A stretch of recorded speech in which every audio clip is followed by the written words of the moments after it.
Welcome to the Simpleton Podcast, your single source for information, period. This podcast is going over the encyclical letter that Pope Francis put out in, I believe it was in the fall, in October, called Dilexit Nos, which means he loved us. Great. It's on the human and divine love of the heart of Jesus Christ. That's great. To keep everyone up to date, I want to quickly go over a licorice update. I found out that the most hardcore black licorice in the world is from Scandinavia. It's called salted licorice. I got it for Christmas.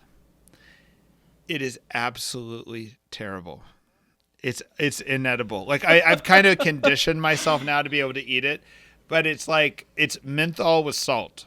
I don't even taste the licorice. Huh. And I was bringing it up that if you've ever okay. had Fisherman's Friend cough drops, it's like Fisherman's Friend cough drops with a little bit of sugar and salt. Interesting. But menthol and licorice are not related. You're not saying that, right? I don't see how they are, but like they taste like cough drops. But they actually have really awesome packaging where they look like you have like a pack of cigarettes in your pocket, but it really you flip open the top and pull out a tiny little licorice, pop it in your mouth, and you're like, good. It's like candy cigarettes. Okay. It really could be like a dieting exercise because like you don't really want to eat anything else after you've had one of these. Because of the PTSD or?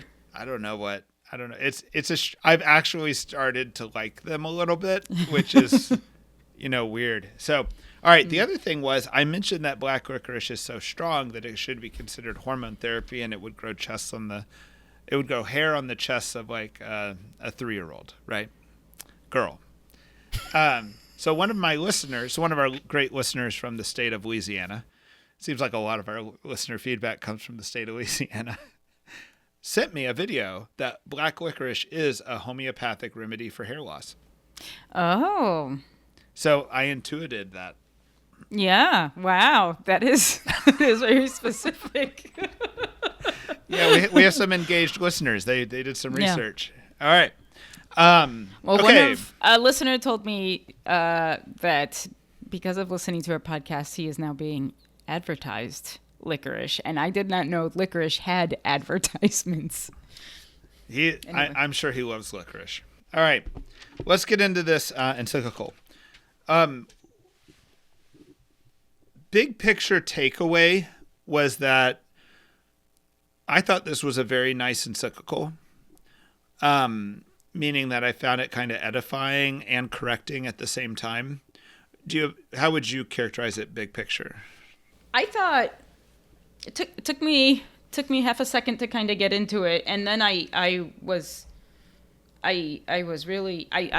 thought it was really beautiful.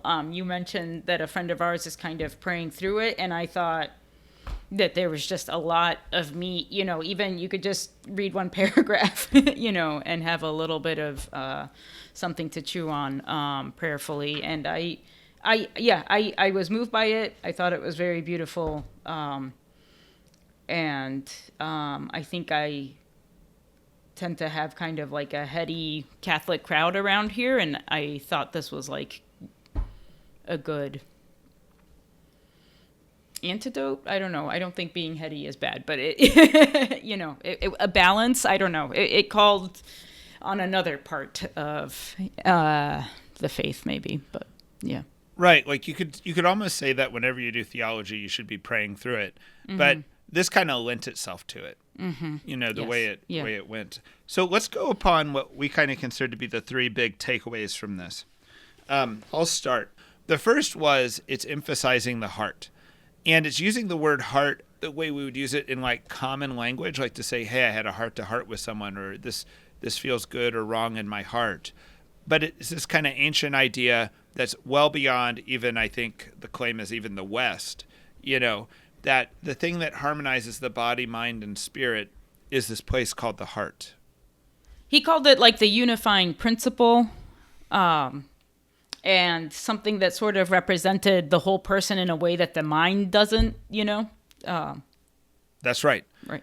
And that when two people know each other, or the goal would be to like be heart to heart with Christ, Mm-hmm. But what he's also pointing out to me is like, we live in a world that has a lot of de facto materialism in it. Like, it's just assumed that the spiritual's not real, or that you are just this weird evolutionary concoction of chemical reactions, in biology. And when you're kind of like imbibing that from the culture all the time, you lose touch with, no, you need to be living in your heart, and that this is actually a very special thing. And I think if you just surveyed Christians, do they believe, not Christians, but everyone, you believe in the soul? Do you believe in the heart? You get overwhelmingly yes, right? But then when you kind of like move into the social sciences, which study man, you lose that, and there's this line in here that's very powerful. It's pretty early on. It's in paragraph 10, where he says, the heart has been ignored in anthropology, and the great philosophical tradition finds it a foreign notion, preferring other concepts such as reason, will, or freedom. Philosophy would prefer reason, will, or freedom, right? And then, but I think with the like anthropology or some of it's like they just act like, well, like the we'll just address the material part of man. So even if you think there's more than material, you are de facto acting like there is not. And I think that like if you're at a university and you have like a physics department and they want to study the material world and they only use material objects, it kind of makes sense. But as soon as you go over to the social sciences, where often what you're studying is man himself, when you've excluded the heart, the soul, or the things that are basically good for man, like an idea of love that's beyond a chemical reaction, but love that is actually like this force of the universe, and of God and personal. Once you like take all that out of the equation and then try to study man, you end up with the weird results. Like very incomplete. That's a very incomplete anthropology, and it leads to a very distorted understanding. So you and I have been going back on this. That to me, like, I guess I had this critique powerfully when I thought of the social work, because that's, Simple House is in the field of helping people. Social work's in the field of helping people. And I noticed that the people we help often have social workers. Yeah, we're working side by side. Overlap, yes. of the work. Yeah. Mm-hmm. Well put. But the whole field of social work is ignoring that people just have a soul. Like they don't know how to deal with it. You don't construct a program to help them with it, And we as church should, never fall into that trap, although we often do, And so I just have meditated on that a lot over the years, that somehow like a Christian social work or a Christian charity has got to be so much deeper and more expansive than just like something you would study at a university under the guise of social work. But that this is not just a problem of social work. This is a problem of like all the social sciences. And it really, to me, has reinforced the importance of like philosophy. And I'm not like a philosophy head. I don't have my degrees in a social science, economics, and then mathematics. But like, it's just interesting to me how this reorients me. It also reminded me that I need to not like let secular podcasts and things like that draw me away from focusing on the heart. That's a distraction. Another way that he talked about that we ignore the heart is he was talking about being in a liquid society, just like hectic pace, consumption, like distracting and tech use. That's just like bombarding us at every point. It makes us lose our center and it puts us out of touch with our heart, and he was talking about how because of all these sort of hectic things around us, we leave no room in our hearts. And he quoted Heidegger saying, the heart listens to the silent voice of being. And he also said that we need to be open to God and create a guest house in our hearts. And so this just requires some, intention to not be part of this liquid society where we're sort of being adrift by all these distractions. Where he says we need to create a guest house in our heart, which I assume he means for God, Great statement. I mean, the only thing that would make it more Christian is it wouldn't be a guest house. It would be your house. You need to let him into your house. But great statement, by him. So I thought that was interesting, and to see, even somebody like that can be used to find an edifying point, Yeah. So I think that it's like we can leave God out on purpose, like philosophically, because we reject God. We can leave him out sort of as a strategy to think we're doing better social sciences or something. And I think it's like we can leave him out by accident by just being... Anyway. I think in a hard science, you can, in a sense, limit it to a material world observation. I meant the social sciences. I know. Mm-hmm. But in the social science, as soon as you leave it to just the material world, you're discounting enormous parts of man and saying they're not important, like the soul, like the heart, or like even like a divine meaning and purpose for man, or love being important to man. Like you can't touch that because you can't quite put it into a materialistic framework, right? And that would be like doing like physics and like ignoring water vapor. Just excluding it because you don't know how to measure it or something like that. And it's just like you'd end up with a crazy result, and you wouldn't want to fly a plane made by a physicist, who had ignored major parts of the material realm, But when you talk about man, I think this is a biting critique of the social sciences in general. And I think it's also a challenge for Christians to go back to first principles and maybe reinvent these social sciences, not in the sense of like wedding them to Christianity, but in the sense of almost starting over, and redefining what is good for man and what is a man, and then endeavoring on a social science. And why is a man? Yes. And yeah. Yeah. Mm-hmm. So let's go to the next point. So this is not just about the heart of man, it's about the heart of God. Like we're created in God's image, and part of that is that we have a heart and he has a heart. Our heart is the image of his heart, and his heart is devotionally been called for a millennia at least, like, I don't know if at least the right word, for about a millennia, the Sacred Heart of Jesus, the Sacred Heart of God. And what this encyclical does is it takes that devotional that has all this like flowery language and, prayerful insight and moves it from that world of devotional into the world of theology. And I think that's very interesting and powerful, and makes me pay a lot more attention to that devotion. If you go to paragraph 31, I'm just going to read one line, and it's just, in the end, that Sacred Heart is the unifying principle of all reality.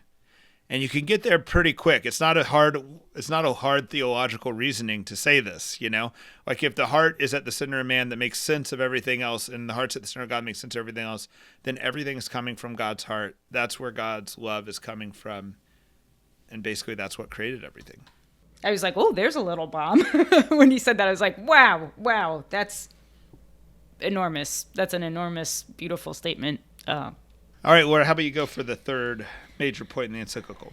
All right, so the third point we wanted to bring out was his discussion about reparations. And this was clarifying for me and also really beautiful. But in the past, when I've heard people talking about, like suffering with Christ or different ways people have said it, it's almost sounded to me like they were saying that by taking on suffering themselves, they could relieve some of Jesus's suffering on the cross. And this has never made sense to me, because the idea is that Jesus took on all, he suffered all of it. Like it was a complete act, like that we can't diminish his sacrifice on the cross somehow. And I always thought that it sounded like we were trying to like make his sacrifice on the cross less somehow by not being so terrible. This has bothered me for a long time, and I think the idea, rightly or wrongly, comes from St. Anselm in about the year 1000, where he started saying that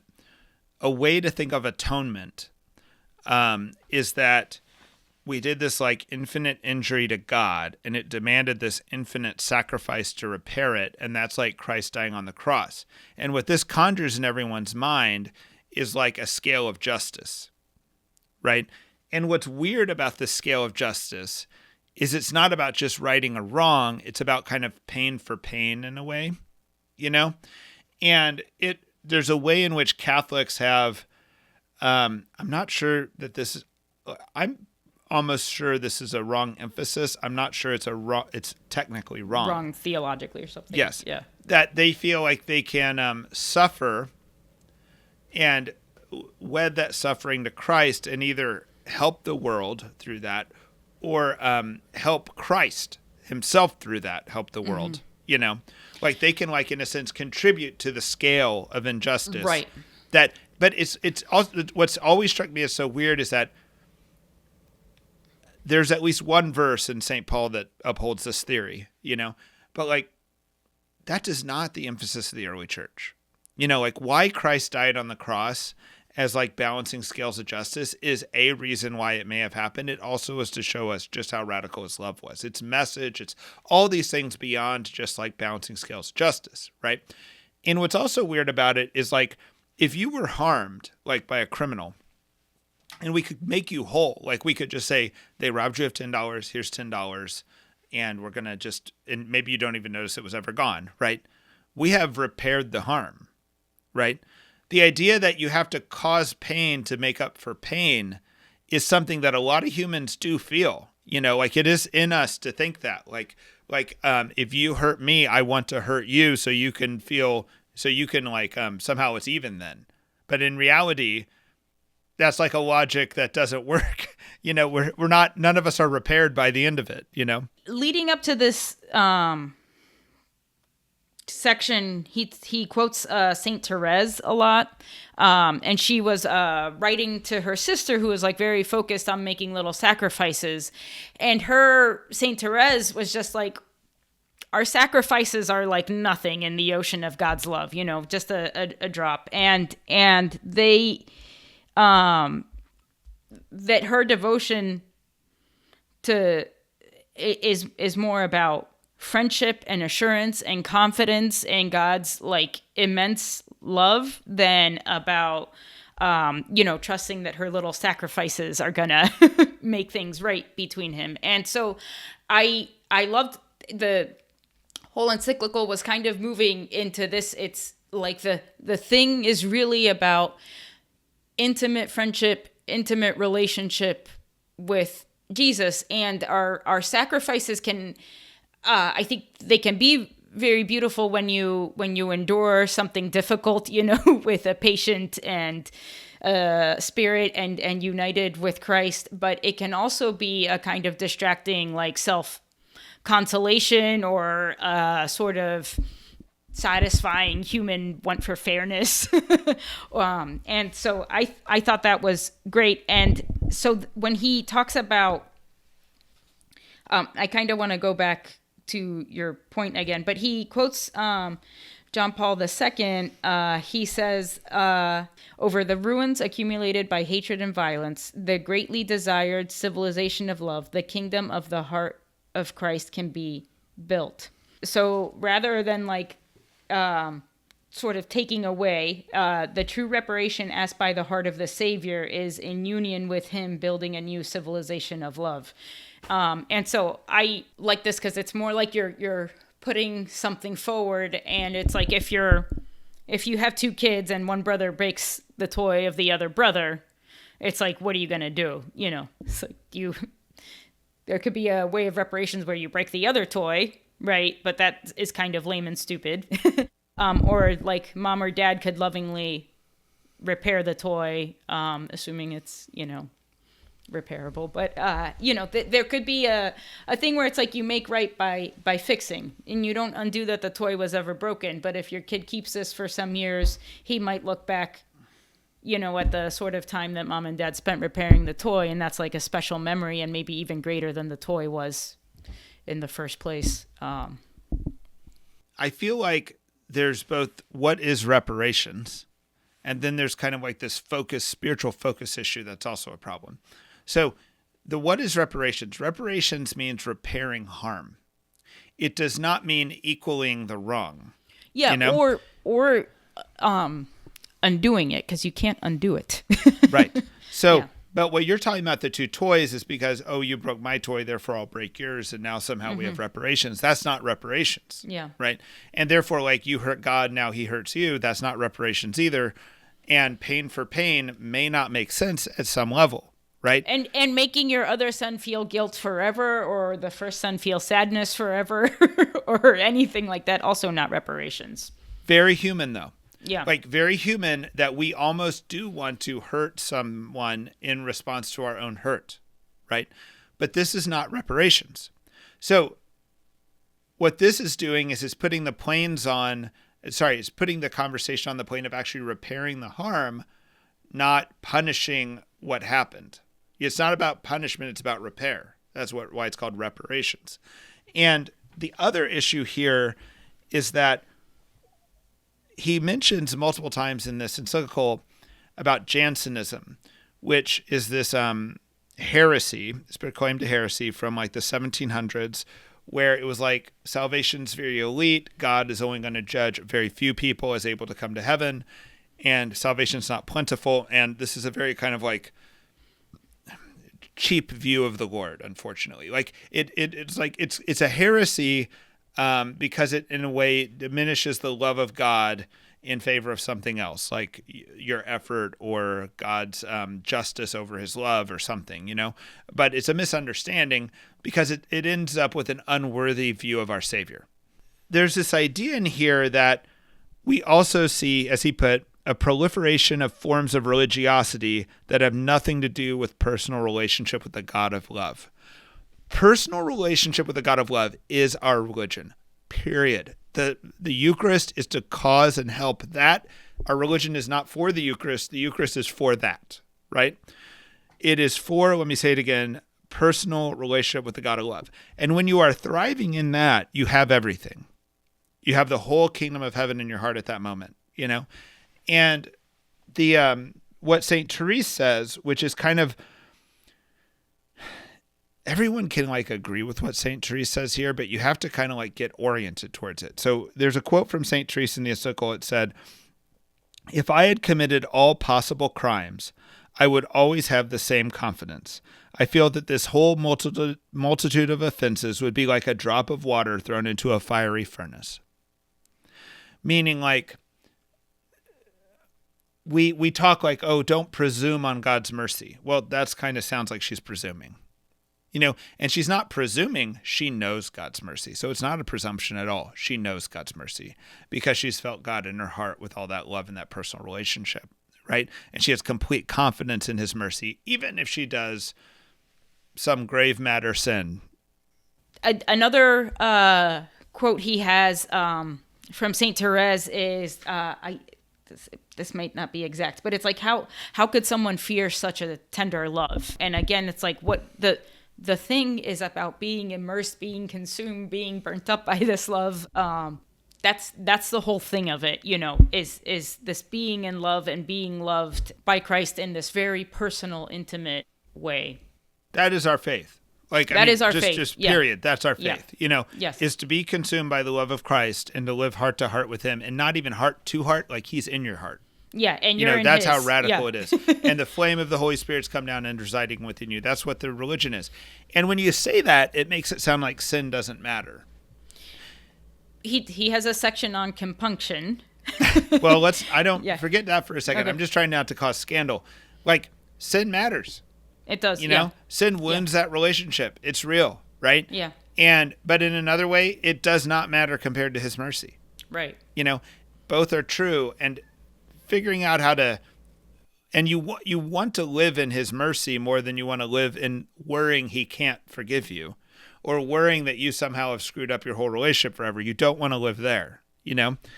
And I think that this reparations thing's so interesting because there's a way in which, like, when we suffer and we give that suffering, when we try to, instead of like give it to God in the sense of suffer it with God or use it for our own redemption to like learn patience, humility, meekness, and all these things that can come from suffering well, you know, but instead we think of it merely as like, I'm doing a great charitable act right now. I have my suffering. I'm giving it for, you know, whatever cause. You end up with this kind of weird spiritual life that's a little bit too inward focused and internal. And we need to do what you just said, which is all your good works need to be coming from unifying with the heart of Christ, which is going to take you off your bed of suffering and out your front door to go do things in the world. One quote that I liked was he said, "Our union with Christ is meant not only to satisfy our own thirst, but also to make us springs of living water for others." I thought that was really beautiful. And he seemed to be saying to me that it's like the good works must and do just come from union with the heart of Christ. And I feel like the reason I thought this was radical is because I think God is pleased with any good thing that a person does, whether they're Catholic or united with Christ or not. But just that it must be united with the heart of Christ, and anything that is not it's less than somehow. I just thought that was. I would summarize what you said to bring it back to this kind of social work problem that I've been thinking of, where it's like there were people, like when you read the early social work authors around the Industrial Revolution, they were doing it to prevent revolution. I heard Marx say that the reason why we have charity and all these public works is to prevent the revolution from happening. And I thought, you are the darkest man ever. Yeah. Clearly we love one another. That's why we do these things. Yeah. But like when you actually read the motivations of the first social work programs, it is because they have a massive influx of people from agrarian areas to the cities, and they actually do need to prevent a revolution because people are just suffering badly, Yeah. And I think that somehow is not a worthy reason. And whenever you go into a situation, put on your thinking cap and try to help the poor or help society or help your parish and just use your thinking cap without your heart, you're somehow not unifying your work with the heart of Christ and with your own heart, and you're going to do something that's kind of unworthy. That thinking cap approach needs repurposed with a heartfelt approach. And I see this with our missionaries. Sometimes they'll come to me and they'll be like, "Hey, I think we should give this person this item," and they don't even ask me unless it's kind of either costs a lot or extravagant or sounds weird. If it's just we need to give them food, they just go give them food. But if it's kind of weird, I think we need to buy this person a nice pair of shoes or something like that, I'm like, okay, so why are we doing this, right? Why not just get them work boots or whatever? And if they go, because I think they'll really love it. Mm-hmm. or something like this, I'm like, awesome. Go for it. Yeah. Like you're doing this just because you feel like this will create this is a loving act. Let's go. Yeah, you have some affection for this person and you want to do this. Yeah, you're not just doing some machination of that helps them keep their job and they need it for this. It's no. This is actually just an act of love. Can we do it? Yeah. Good enough reason. Yeah. Another little critique he had in here is a parish that's very focused on material stuff, systematic change, justice, etc. Well, he's not saying those things are bad, but it's when you lose focus, it's you fail to give the people you're helping the very treasure that the church has to offer. It's intimate relationship with Christ. Yeah. I would go one more step and say I come away thinking those things are bad if they're not coming from the heart. That they will just not come to good. And so maybe bad's too strong a statement, but useless might not be too strong a statement. And if you're using your spiritual energy for something that's useless, that's kind of bad. Yeah, you know what I'm gonna throw out a weird idea that maybe is not right, but I'm gonna try it. I want to throw out a weird idea too, and then let's bring it back to what's actually said in the encyclical. But let's go weird for a second. Go ahead. It's if you have the pearl of great price and you give someone something less than out of prudence or something, you're kind of a jerk. Right. But if maybe you're not there and you are trying to do good for your neighbor out of some love for your neighbor, and it's not, this whole thing that we're talking about, united with the heart of Jesus, I think that's pleasing to God. What you're saying reminds me of the prodigal son. And the weird thing about the prodigal son story is, you can be the son, or you could be the other son who never left. But the real point is to be the father. Right. Yes. Right? That's from Father Adam. Right. Yeah. And the point is that you need to be the generous outpouring of the Father, the way he was generously outpouring with you. And it's also the story in the Gospels about the workers who work different times a day, and then they come back and they argue about why did the people who started late receive the same amount as the people who were working for the morning. And they're all coming from this fairness idea that I've decided is from hell. And if you're meting out your giving to people, be they the poor, or your family members, or your priest, or whoever, and you're worried about fairness and all those things, you're really not doing it the way God does it. God doesn't give a damn about fairness. God is outpouring with overwhelming generosity and personal care and love. And that's the way you need to treat the poor. That's not the way you need to treat your family. That's the way you need to treat your priest.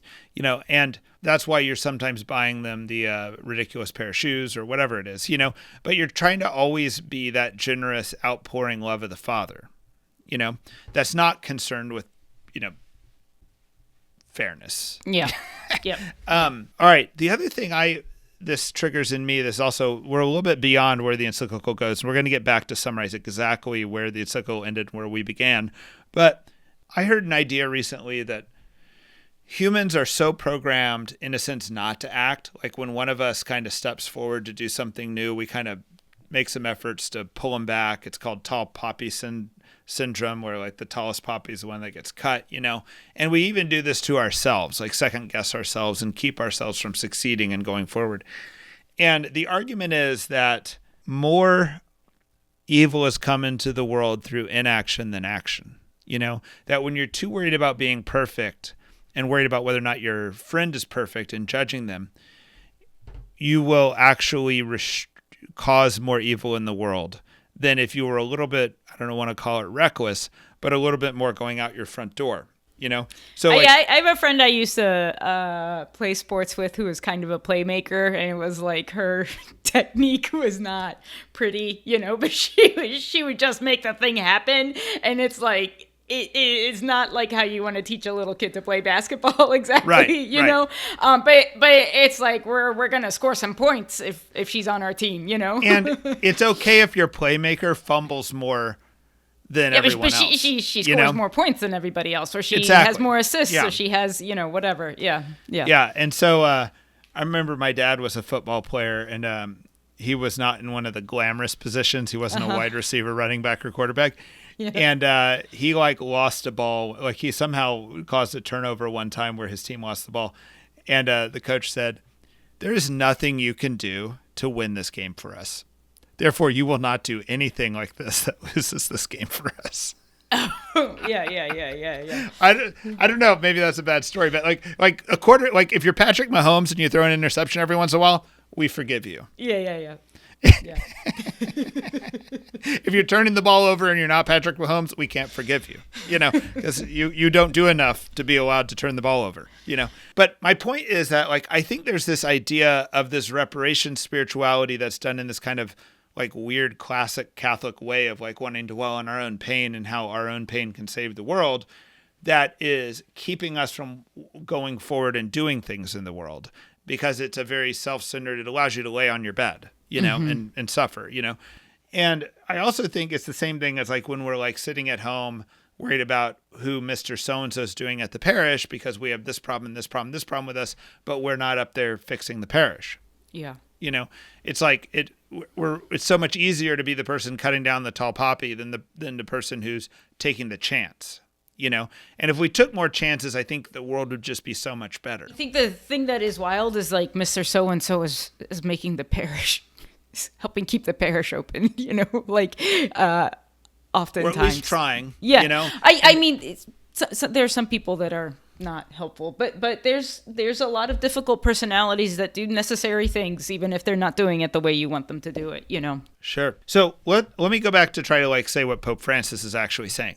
So he goes in here and says, hey, here's reparations. Here's kind of, you're thinking of it much more as equaling out the cross. That's kind of weird. It's always got to be about personal relationship. It's not about you suffering for God's sake. It's about personal relationship with God, period. And then he says, and the real meaning of reparations is not suffering for suffering, but it's repairing harm. So as we do our charitable work, as we go out and build our, Catholic Church that should be spiritually healing the nations, that's real reparations,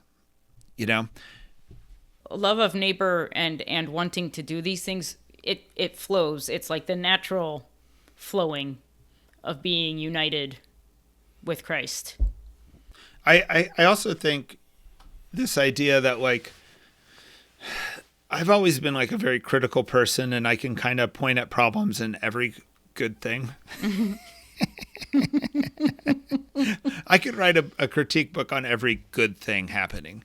And there are times I know that like I should not join my energy to something because I don't think it's coming from a great place, but I also don't need to go destroy it. Because it's serving some function. It's just not a function I want to join to. But that doesn't excuse me from acting. It actually puts a higher burden on me and a higher bar on me to maybe start something or to start an action that I do fully believe in.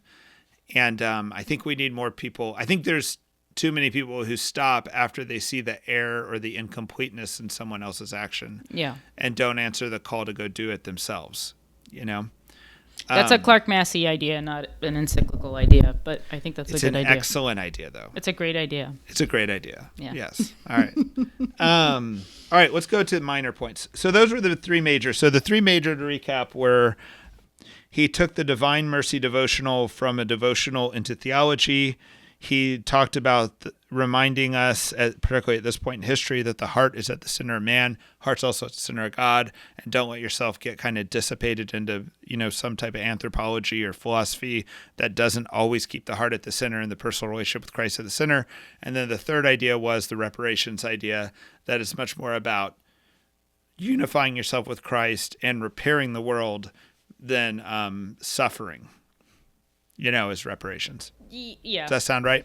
Yeah, I think we I would say there's a fourth point in this, like the whole Christian life is about heart-to-heart intimacy with God, and that all like truly good things that we do flow from that. That's right. Yeah. I've got smaller points. You ready to go there? Yeah. So Pope Francis in case you haven't noticed, is a different pope than Pope Benedict and JP2, right? This encyclical reads differently than the JP2 and Benedict encyclicals. Like JP2's encyclicals are very caveated. He almost never says anything wrong. It kind of waters it down, though, because you're like literally sometimes, at least in the English translation, a whole paragraph will be one sentence. It has so many clauses in it, commas, that it becomes a whole paragraph, right? And every clause does serve a purpose. It takes a lot of energy to sort through a sentence that's that long, Benedict's way more punchy. And if you ever read a couple, even just 2-3 sentences of Benedict, and you thought, well, duh, then you missed the point. Because he does not bother. Every sentence is like mind blowing. Yeah. Right. He does not bother writing a sentence unless it's profound. Yeah. And so if it seems obvious to you, you probably missed something obvious in it. And so you kind of have to work on the Benedict ones, but it's a very rewarding work, I would say that when I read JP2, I didn't find it as rewarding because like some of the clauses, I'm like, well, come on. Of course you didn't mean that, and you had to clause it out, Whereas like that's because he is a philosopher, boom, boom, boom, and it's all about the distinctions. And Benedict's not. He was a theologian. I guess so. So Benedict's, I kind of think it's because he's a phenomenologist philosopher, because phenomenologists are all about what angle you come at in order to get the right picture. You have to have a lot of different observations, and that's the way he writes. Every sentence has tons of angles in it. I don't know. I found reading both very rewarding, but they're both like some of the best encyclicals you'll ever read. But Francis is more personal in his encyclical style, which I don't feel like the other two felt that way to me. Like he'll talk about early memories from childhood in the middle of the encyclical, and about how important that is to have those early memories and how they touch your heart. But he's sharing something about his grandma in Argentina, or at one point he shared something his grandma said, that I guess they had this type of donut in Argentina that was basically hollow in the inside. So you'd bite in and it'd be like a lot of air. And the name for these donuts was lies. Mm-hmm. I'm not sure if that's Spanish or Italian, but he just was taught, he used that as a metaphor, but it's like a metaphor from his personal experience, which I don't remember Benedict or JB2 like operating that way, particularly from, I consider this the second or third highest form of teaching authority that the church does is an encyclical. That's why I consider it important to read all of them. I don't remember that level of personalism at this level. Yeah. I don't mean this as a critique of the others, but there was a sort of down-to-earthness. Like, it's like, here's a saying about the heart. Here's a little idiom we have. Here's another little example. Like, it started off like this, and it was building up. But yeah, it was just. I have to say, related to what you're saying, that's my biggest critique of the encyclical, which is not really a critique. It's more a stylistic critique than a critique of ideas. But I really thought halfway through this encyclical that they opened up a biblical concordance and looked up the word heart. Like, and I've done this myself in writing essays. It's like, you're like, I have this great insight, and it's based on these 2 verses, and I'm going to write this up. And you go, well, maybe I should look up everywhere in the Bible where this type of word appears. And then you try to incorporate every verse in the Bible and try to and then by the end, your kind of essay's weaker because like you over included. It felt like for a minute they'd gone and done like a Google, like a search engine over all the saints' writings and a search engine over the Bible for the word heart, and then got a little bit too inclusive. I would say I found the first chapter like a little bit like, okay, all right, we get it. But then it's very rewarding to get to the rest of it. And you need the first chapter. So I don't know. Man, the first chapter is my favorite chapter, and that's why I think that's an interesting difference in when you and I read it. Oh, yeah, I don't know. I felt like I actually got less interested as I got to the part. I felt like he gave us really good ideas in the first part. Then it was like, all right, now we're just going through everywhere the heart has ever been mentioned. Okay, well. And then at the end, it kind of came back with the whole reparations point. Read it for yourself, people. Yes, we're talking to you about the flow, the plot of the encyclical, as you watch this movie. All right. The last thing I wanted to talk about is not really talked about in the encyclical, but it's this idea that, like, I don't know where it says this in the Gospels, but it basically says that Christ knew every man's heart. And because of that, he would not always be, in a sense, like giving the deepest pearls of wisdom when people were asking with insincere motives. Or approaching, like, just looking for a sign, and then he wouldn't do a sign or what. And I felt like a little bit of this is... if you're really in tune with your heart and your heart's also with Christ, it doesn't necessarily mean that you're walking around with your heart like outside your chest bumping into everyone all day. You don't have to be like moved to tears every time you make a point to somebody because you're always speaking from some passionate place of the heart. There is a spirituality that almost thinks that that's what. It's like a 700 Club spirituality. It's like every week they get up there as a televangelist and they have to cry about what they're saying because they mean it so badly, And it's like, no, We've had a lot of wonderful groups come to visit a Simple House, and I'm going to criticize something some of these groups do, and I'm sorry, but also please stop doing this.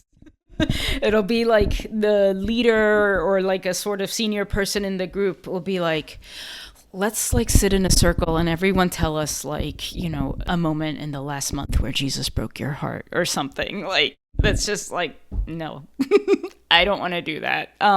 And they feel like something like it's like the Christian life is being vulnerable or something. And it's just like, I don't have that relationship with you, but I don't know. Have you experienced that? They probably don't do it when you're in the room. This is something, yeah, because I mock it pretty hard and try to shut it down. But like, this is something that we've talked about. We're kind of off the encyclical now, so none of this is Pope Francis' thought, but like... Francis is not like that kind of leadership, he said. Just kidding. Okay, I don't... Yeah, all right. That was a joke. Kidding. All right, I'm saying don't do that. It's weird. Okay. I call them like Oprah sessions. Yes. Like, we're not trying to have an Oprah session here, but there's definitely an idea that people get that the only time they're doing spiritual work is when we're having like a cry session. Yeah, like there's an emotional... And emotions and the heart are definitely related, and you want your emotions in tune with your heart. But just being emotional is not of the heart necessarily, or consistent or right or anything, you know? Yeah, and I think, like I said earlier, maybe a person that is more heady could let their heart be broken a little bit and maybe say something uncomfortable and stuff every once in a while, and that would be positive for your faith, you know. But, right. I'm not saying the tears are wrong. I mean, there is a place for tears, and there might be a place for tears in a public discourse even, you know. But it's almost like it feels like it's being conjured at some level, or we're just going to go to this topic area because this topic area provokes the tears, and that's the only way to have a real, you know, heart-to-heart conversation is if one of us is falling apart right now.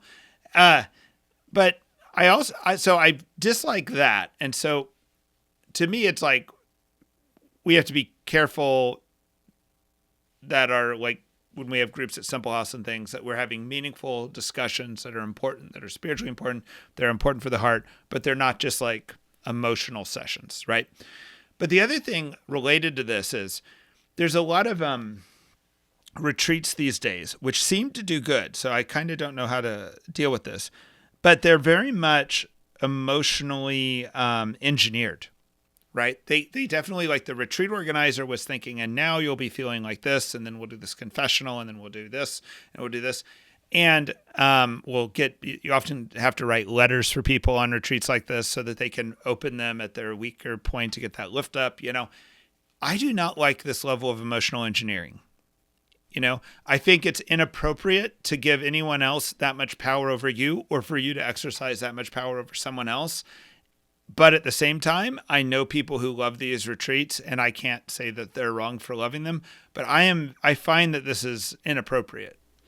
I have kind of been trying to work on that myself, because I feel the same way, even though I have been on some of these types of retreats and benefited greatly from them. So I don't know. I know people that give these types of retreats, and I think they're great. And I think you want to help